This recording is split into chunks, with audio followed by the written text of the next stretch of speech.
the idea of diversification makes sense to a point. If you don't know what you're doing and you want the standard result and not be embarrassed, well, of course, you can widely diversify. Now, nobody's entitled to a lot of money for recognizing that because it's a truism. It's like knowing that 2 and 2 equals 4. But the investment professionals think they're helping you by arranging a diversification. An idiot could diversify a portfolio, or a computer for that matter. But the whole trick of the game is to have a few times when you know that something is better than average, and invest only where you have that extra knowledge. And then if you get just a few opportunities, that's enough. And what the hell does you care? You own 3 securities and JP Morgan Chase owns 100. What's wrong with owning a few securities? Warren always says if you lived in a growing town and you owned stock in 3 of the best enterprises in the town, isn't that diversified enough? The answer is, of course it is. They're all wonderful places. And that Fortune's formula, which got so famous, which was a formula to tell people how much to bet on each transaction if you had an edge. And of course, the bigger your edge, the more close the transaction was to a certain winner, the more you should bet. And of course, there's mathematics behind it. But of course, it's true. It's perfectly possible to buy only one thing because the opportunity is so great and such a cinch, or only 2 or 3.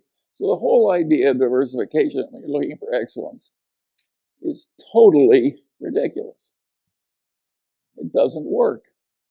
It gives you an impossible task. What fun is it to do an impossible task over and over again? I find it agony. Who would want to do it? And I don't see why. My father had a client.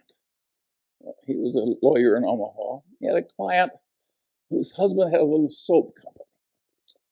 And the guy died, and my father sold the soap company. This woman was one of the richest people in town in the middle of the Depression. And what she had was a little soap company and a big mansion in Omaha's best neighborhood. And they sold the soap company. She had a mansion in the best neighborhood and $300,000.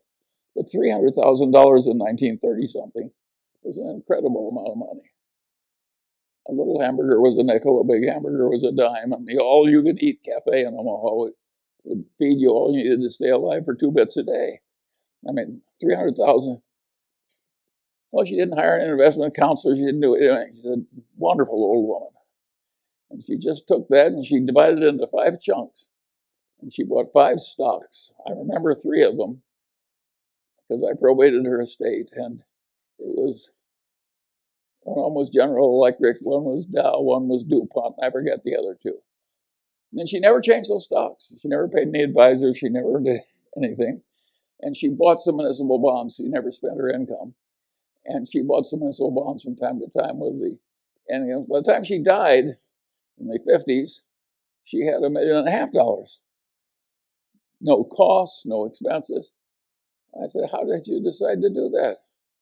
And she said, well, she said, I thought electricity and chemistry were the coming things. We just chunked it all in and sat on our ass. I always liked that little woman. My kind of a girl. But it's rare.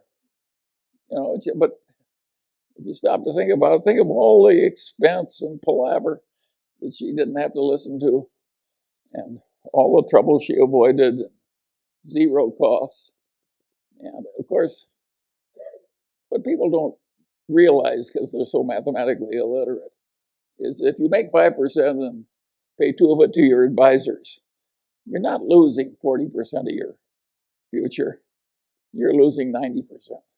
Because over a long period of time, that little difference causes a 90% disadvantage to you. So it's hugely important for somebody who's a long-term holder not to be paying a big annual toll out of the performance. And of course, there are a few big-time advisors now who are using indexation very heavily. And of course, they're prospering mightily.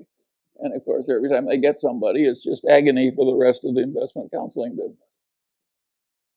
And it's a very serious problem. And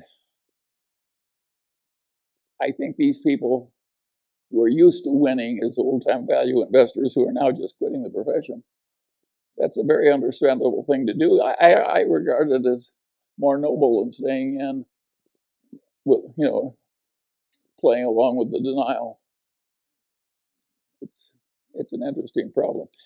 You can see I'm not trying to make your morning. I'm just trying to describe things the way they are.